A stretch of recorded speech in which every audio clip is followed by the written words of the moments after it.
Hay algo que nadie te dice sobre rezar en el idioma equivocado, que funciona igual, que algo del otro lado escucha de todas formas, que 20 años de llamar a una puerta equivocada no pasan sin consecuencia. Yo lo sé ahora, lo sé desde la noche en que encontré el cuaderno de mi padre y leí lo que realmente decían las palabras que me enseñó desde los 7 años. Esa noche no dormí, y desde entonces, cada vez que cierro los ojos, escucho mi propia voz de niño recitando algo que nunca debí pronunciar. Me llamo Andrés, tengo 41 años, y hace 3 semanas enterré a mi padre. No voy a pretender que fue devastador. Mi padre y yo éramos distantes, de esa distancia silenciosa que no nace de un pleito, sino del tiempo, de los años que pasan sin que nadie diga lo que debería decirse. Pero cuando me avisaron que había muerto solo en su casa, algo dentro de mí se quebró de todas formas. Porque siempre queda algo entre un padre y un hijo. Siempre queda una pregunta sin responder. Y la mía resultó ser la pregunta más aterradora que he hecho en mi vida. Fui a vaciar su casa yo solo. La casa olía igual que siempre, a madera vieja y a copal quemado. Esa mezcla me golpeó en cuanto abrí la puerta y me llevó directo a la infancia, a las noches en que mi padre golpeaba 3 veces la puerta de mi cuarto exactamente a las 9, sin importar nada, sin excepciones. 3 golpes secos y yo sabía lo que venía. Nos arrodillábamos juntos frente a una imagen pequeña que él tenía colgada en la pared de su cuarto. Nunca la vi en ninguna iglesia, nunca la vi en ningún otro lugar. La figura era oscura, de proporciones extrañas, con los brazos extendidos hacia abajo, no hacia arriba, como el Cristo que nos enseñaban en la escuela, hacia abajo, como si estuviera recibiendo algo que subía desde el suelo. De niño pensé que era una cuestión artística, que mi padre simplemente tenía mal gusto para las estampas religiosas. Hoy pienso en esa imagen y siento algo que no sé cómo nombrar, algo entre el asco y el reconocimiento. Las palabras que rezábamos las aprendí tan pronto que no recuerdo haberlas aprendido. Eran parte de mí como mi propio nombre. Las recitaba sin pensar, en voz baja, siguiendo el ritmo que mi padre marcaba. Él las llamaba la oración de apertura. Me dijo que era más antigua que la iglesia, que venía de los abuelos de sus abuelos, que abría puertas que otras oraciones no podían abrir. Yo tenía 7 años. No pregunté qué puertas, no pregunté hacia dónde abrían, simplemente recé. Cada noche durante 20 años recé sin saber lo que decía. El cuaderno estaba en el último cajón de su escritorio, debajo de papeles amarillentos y de un rosario que nunca le vi usar, pasta dura, negro, sin nada escrito en la portada. Lo abrí creyendo que encontraría cuentas, tal vez cartas. Las primeras páginas me detuvieron. Eran listas, fechas y nombres, decenas de nombres, escritos con la letra apretada de mi padre. Algunos nombres tenían una cruz pequeña al lado, otros tenían una línea horizontal, como si los hubieran tachado de una lista de pendientes. No eran nombres de familiares, no reconocí ninguno, y había demasiados para hacer cualquier cosa inocente. Pasé esas páginas despacio, sintiendo que cada nombre era una pregunta que no quería hacer en voz alta, hasta que algo en mí, algo que no era exactamente pensamiento sino instinto puro, me dijo que cerrara el cuaderno y lo dejara donde estaba. No lo hice, y entonces llegué a la página. Estaba escrita con más cuidado que las demás. En la parte superior, con letra clara, mi padre había escrito 2 palabras, versión original, y abajo estaban las palabras. Las reconocí de inmediato, por el ritmo, por la cadencia exacta, por la forma en que los sonidos caían. Era la misma oración, la oración de apertura, solo que escrita de otra manera. Y al lado de cada línea, en tinta roja, mi padre había escrito la traducción al español. Mis manos temblaban antes de que mi mente terminara de procesar lo que leía, porque lo que decía esa traducción no era una oración a ningún dios que yo conociera, era una invocación de bienvenida. Y la última línea decía algo que me heló la sangre de una forma que todavía no he podido sacudir. El que reza estas palabras abre su cuerpo como casa, y promete no cerrar la puerta. 20 años, cada noche, yo mismo, con la voz de un niño que confiaba en su padre. No dormí esa noche. Me quedé sentado en la silla de mi padre con el cuaderno cerrado sobre las rodillas, mirando la oscuridad del cuarto como si en cualquier momento algo fuera a moverse. Nada se movió, pero el silencio era diferente. Era un silencio denso, pesado, del tipo que no es ausencia de sonido, sino presencia de algo que no hace ruido. Lo noté en la piel antes de notarlo con la mente, y eso, ahora lo sé, debió haberme bastado para salir de esa casa y no volver. Pero no salí. Abrí el cuaderno otra vez. Volví a las páginas de los nombres. Los conté. Eran 73. 73 nombres escritos con la letra de mi padre, cada uno con una fecha al lado y una marca al final, la cruz pequeña o la línea horizontal. Al principio pensé que la cruz significaba muerte, que mi padre había llevado un registro de personas fallecidas, quizás de su pueblo, quizás de gente que había conocido, pero las fechas no correspondían. Algunos nombres tenían fechas de hace apenas 2 años, otros de hace décadas, y las marcas no seguían ningún patrón que yo pudiera descifrar. Saqué mi teléfono y busqué el primer nombre de la lista. Encontré algo en 3 segundos. Un hombre de Oaxaca, 52 años, desaparecido en 2019. El segundo nombre, una mujer de Puebla, 40 años, fallecida en circunstancias que el artículo describía como inexplicables. El tercero, un niño. Cerré el teléfono, me levanté y caminé a la ventana. Afuera la calle estaba quieta y el cielo empezaba a aclarar. Había pasado toda la noche en esa silla sin darme cuenta. Miré mis manos y noté que seguían temblando levemente. Ese temblor pequeño que no es de frío sino de algo que el cuerpo sabe antes que la mente. Pensé en llamar a mis hermanos. Pensé en llamar a alguien, pero no sabía qué iba a decir. No sabía cómo se dice en voz alta lo que yo estaba pensando sin sonar como alguien que perdió la razón. Me senté en el borde de la cama de mi padre y miré la habitación con otros ojos. La imagen de la figura con los brazos hacia abajo seguía colgada en la pared. La miré durante un tiempo que no supe calcular, y por primera vez en mi vida me pregunté si alguna vez en esta habitación, en esta casa, en esta cama, mi padre había dormido tranquilo. Si alguna vez había cerrado los ojos sin saber que del otro lado de algo que yo no podía ver, había algo que esperaba.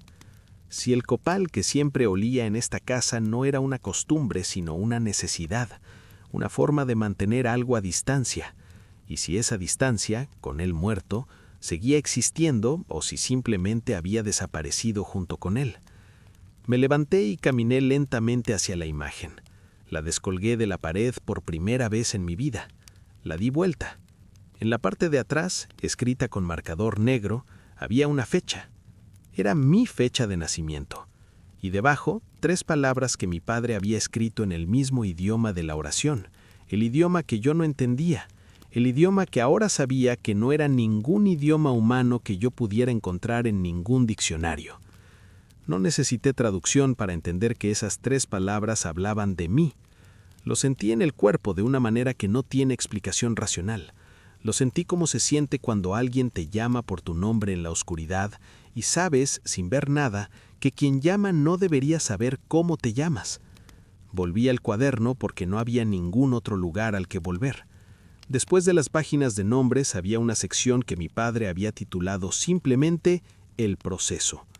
Estaba escrita en un tono que me resultó más perturbador que cualquier otra cosa que hubiera encontrado hasta ese momento. No era el tono de alguien que describe un ritual oscuro con miedo o con culpa.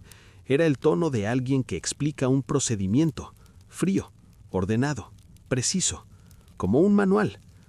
Decía que la oración de apertura no funcionaba en una sola noche, que necesitaba repetición, que el cuerpo humano tiene resistencias naturales y que esas resistencias se desgastan con el tiempo, con la constancia, con la confianza. Decía que el sujeto no debía saber lo que recitaba porque el conocimiento activa la resistencia. Decía que los niños eran los más efectivos porque su resistencia era casi inexistente. Me tuve que sentar. Sujeto. Mi padre me llamaba sujeto en su propio cuaderno. No hijo, no Andrés, sujeto. Leí esa palabra 3 veces y algo en mi pecho se apretó de una manera que no era exactamente dolor, pero tampoco era otra cosa. Yo había sido el niño. Yo había sido el más efectivo. 20 años de resistencia desgastada noche a noche por la voz de un niño que creía que estaba rezando. Seguí leyendo porque en ese punto ya no podía parar aunque hubiera querido. Las páginas siguientes describían lo que mi padre llamaba las señales de avance, cosas que debía observar en el sujeto para saber que el proceso estaba funcionando. Las leí despacio.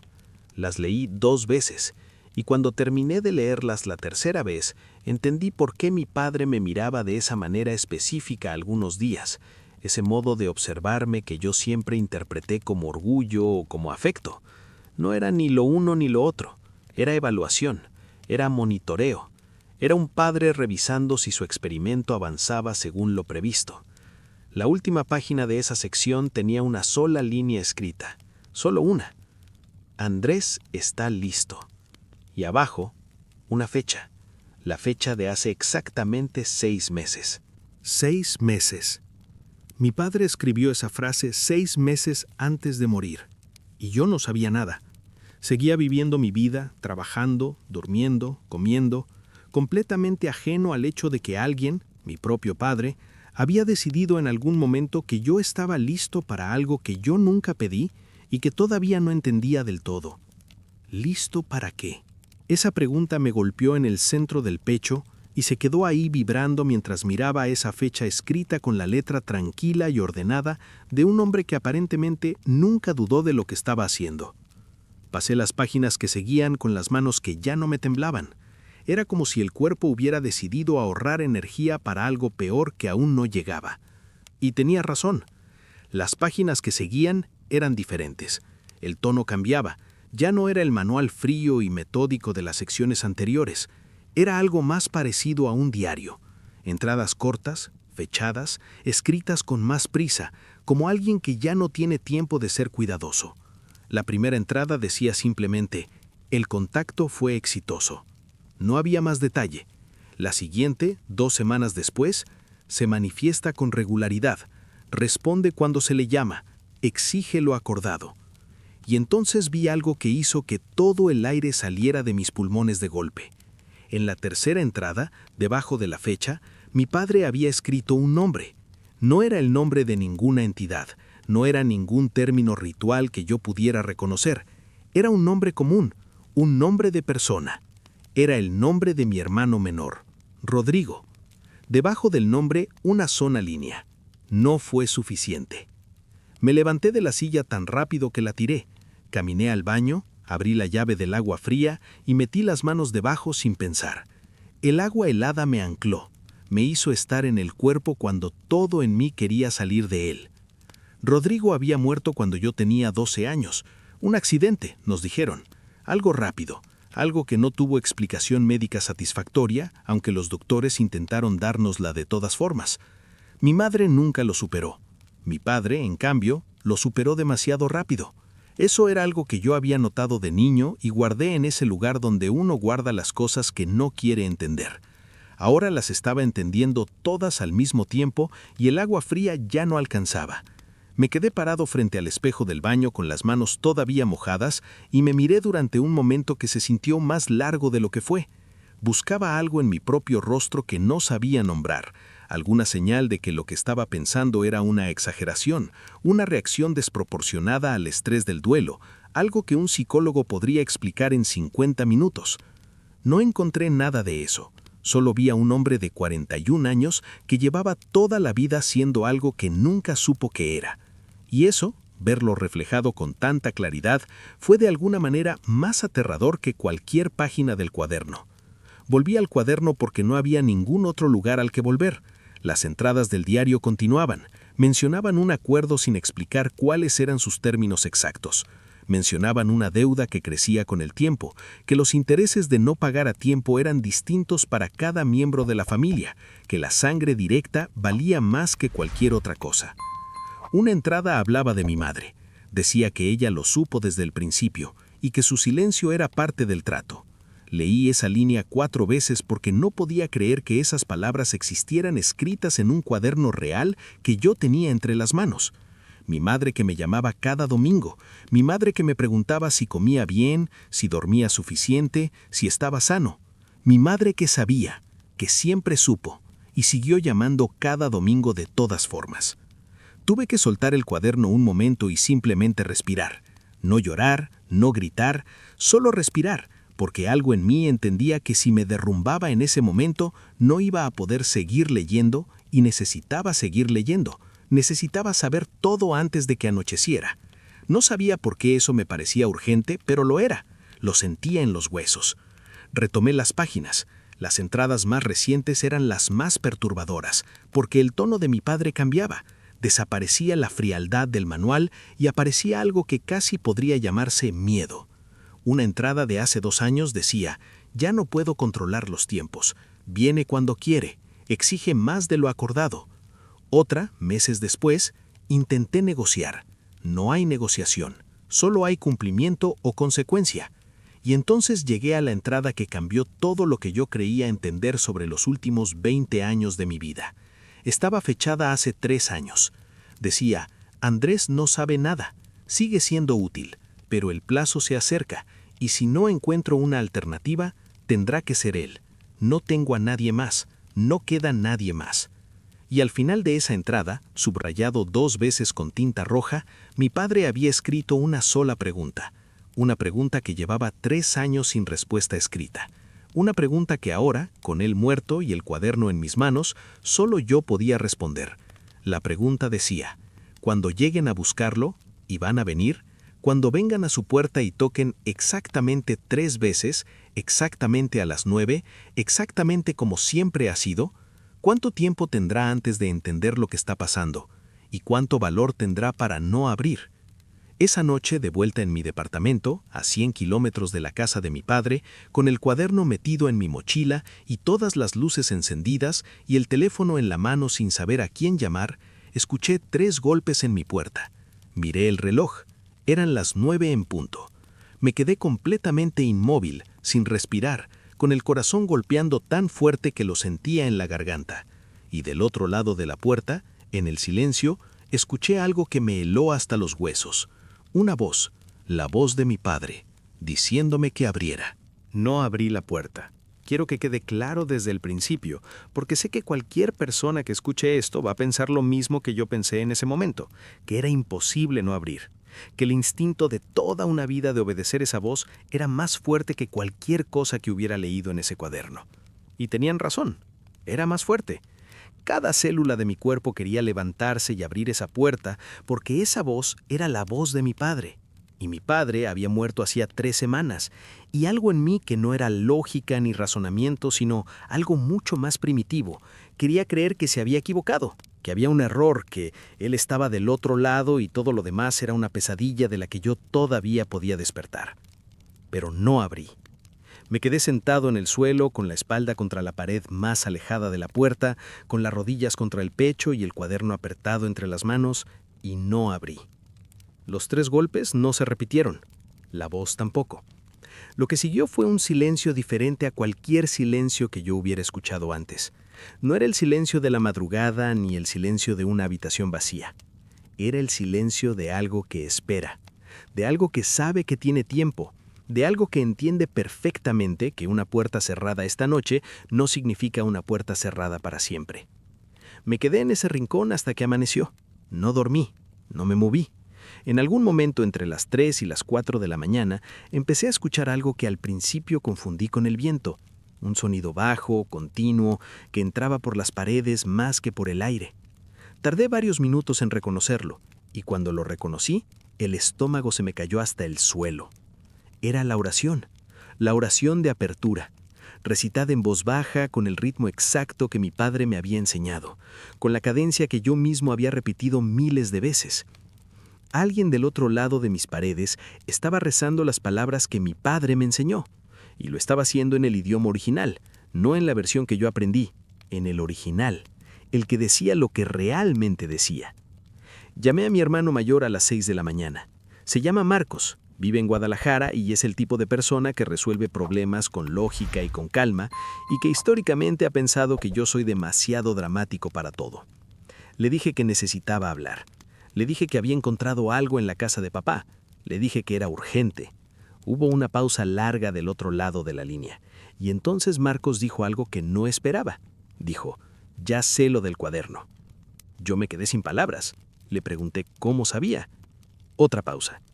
Dijo que papá le había llamado hace 6 meses, justo en la fecha que yo había encontrado escrita en el cuaderno, y le había dicho que si algo le pasaba, que si él moría antes de resolver lo que tenía pendiente, que Marcos no dejara que yo encontrara el cuaderno, que lo quemara sin abrirlo, que no me dijera nada. Le pregunté por qué no lo había hecho, por qué no había ido a la casa antes que yo, por qué me había dejado entrar solo, por qué me había dejado encontrar todo eso. Marcos tardó en responder. Cuando lo hizo, su voz sonaba diferente, más baja, más cuidadosa, como alguien que elige cada palabra con precisión. Dijo, porque papá también me llamó la semana antes de morir, y lo que me dijo esa vez era distinto. Me dijo que ya no había forma de quemarlo, que si el cuaderno desaparecía sin que alguien lo leyera completo, sin que alguien entendiera todo lo que había dentro, lo que él había estado conteniendo todos estos años iba a quedar suelto, sin dirección, sin nombre, sin nadie a quien reclamarle la deuda.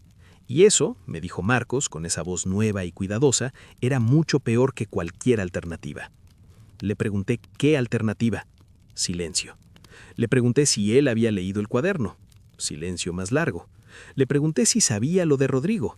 Y entonces Marcos dijo algo que hizo que todo el cuaderno, todas las páginas, todas las entradas del diario de mi padre cayeran en su lugar de una vez con un peso que casi me tiró al suelo. Dijo, Andrés, Rodrigo no murió en un accidente. Rodrigo se ofreció. Tenía 9 años y se ofreció porque entendió lo que papá necesitaba y ninguno de nosotros lo supo hasta que ya era demasiado tarde para cambiar nada. Y lo que necesitas entender ahora, lo que papá necesitaba que entendieras cuando escribió tu nombre en ese cuaderno, no es que estás en peligro, es que llevas 20 años siendo la puerta, y las puertas no se cierran solas. Esa mañana tomé el cuaderno, salí de mi departamento y manejé 3 horas sin detenerme. No tenía un destino claro, solo sabía que necesitaba entender una cosa antes de que llegara la noche siguiente. Una cosa que el cuaderno todavía no me había dicho. ¿Quién había hecho el trato original? Porque mi padre no era el primero. Las fechas en el cuaderno llegaban hasta donde alcanzaba su memoria, pero había páginas al principio, páginas con una letra más antigua, más desgastada, que claramente no eran de su mano. Alguien antes que él había llevado el mismo registro, los mismos nombres, las mismas marcas, y ese alguien había empezado todo esto mucho antes de que mi padre naciera.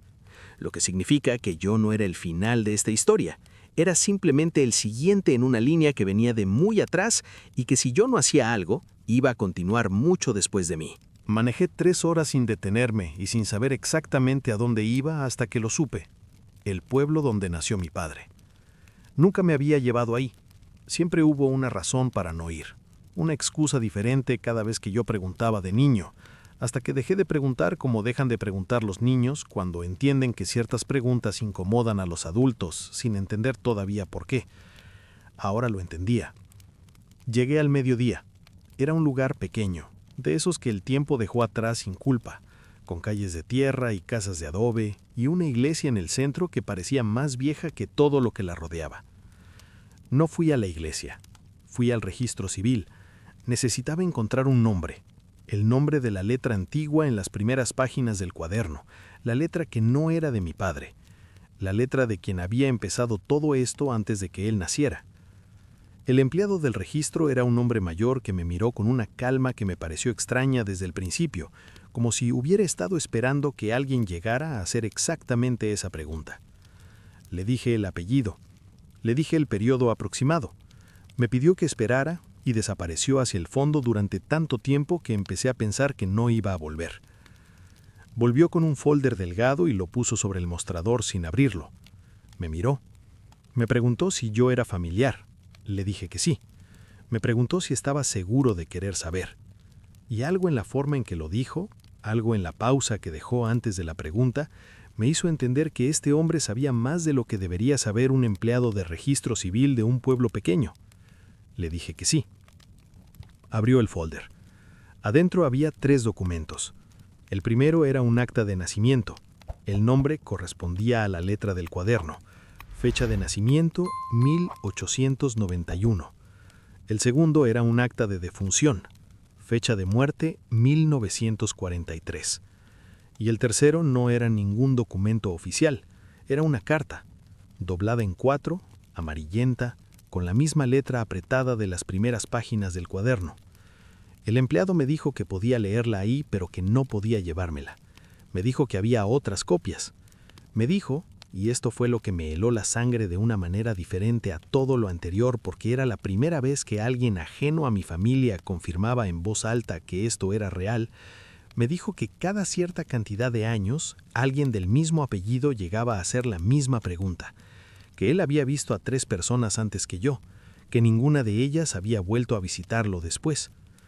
Leí la carta de pie, apoyado en el mostrador, con el empleado mirándome desde el otro lado con esa calma que ya no me parecía extraña, sino deliberada. La carta estaba dirigida a nadie en particular, o a todos en particular. Empezaba diciendo que quien escribía entendía perfectamente lo que había hecho y no se arrepentía, que el trato había sido necesario, que sin él la familia no hubiera sobrevivido lo que venía, que el precio era alto, pero que los precios altos son los únicos que compran cosas que valen la pena. Y entonces la carta describía el trato con una precisión que me revolvió el estómago.